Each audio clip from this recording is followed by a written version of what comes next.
एक महिला ऑफिस से लौटते वक्त मेट्रो स्टेशन पहुंचती है, लेकिन रास्ते में एक जोकर उसका रास्ता रोक लेता है। जोकर कुछ कहता नहीं, बस फोन करने का इशारा करता है और तभी एक तरफ रखा पब्लिक टेलीफोन अचानक बज उठता है। महिला थोड़ी हैरान होती है, लेकिन फिर भी फोन उठाती है।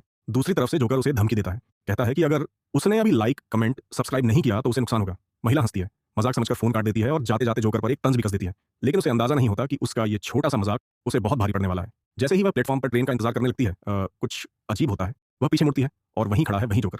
इस बार वो उसके हाव भाव की नकल कर रहा है। महिला घबरा जाती है, जल्दी से उठकर वहां से निकलती है, लेकिन कुछ कदम चलते ही एक अजीब सा एहसास होता है। वह फिर पीछे देखती है और जोकर अब भी उसी की तरह हर हरकत की नकल कर रहा है। वो तेजी से अगले प्लेटफॉर्म की ओर जाती है, बार बार पीछे देखकर पक्का करती है कि जोकर ने उसका पीछा नहीं किया। कुछ राहत मिलती है और अपनी घबराहट कम करने के लिए वह बैग से एक केला निकालकर खाने लगती है। लेकिन जैसे ही दूसरी बाइट लेती है, उसे एहसास होता है सामने की बेंच पर वहीं जोकर बैठा है। वो अनदेखा करने की कोशिश करती है, लेकिन जैसे ही फिर से केला उठाने लगती है, उसका हाथ वहीं रुक जाता है। हैरानी से सामने देखती है, जोकर मुस्कुरा रहा होता है। अब वह महिला का शरीर कंट्रोल करने लगता है। डर के मारे महिला माफी मांगना चाहती है, पर अब आवाज भी नहीं निकल रही। जोकर ने जैसे उसकी आवाज भी छीन ली हो। इतने में मेट्रो पास आती दिखती है और जोकर की आंखों में एक खतरनाक ख्याल चमकता है। वो अचानक खड़ी होती है और महिला को जबरन ट्रैक की ओर चलवाने लगती है। महिला के चेहरे पर अब सिर्फ पछतावा है। काश उसने जोकर की बात को हल्के में न लिया होता, लेकिन अब बहुत देर हो चुकी थी।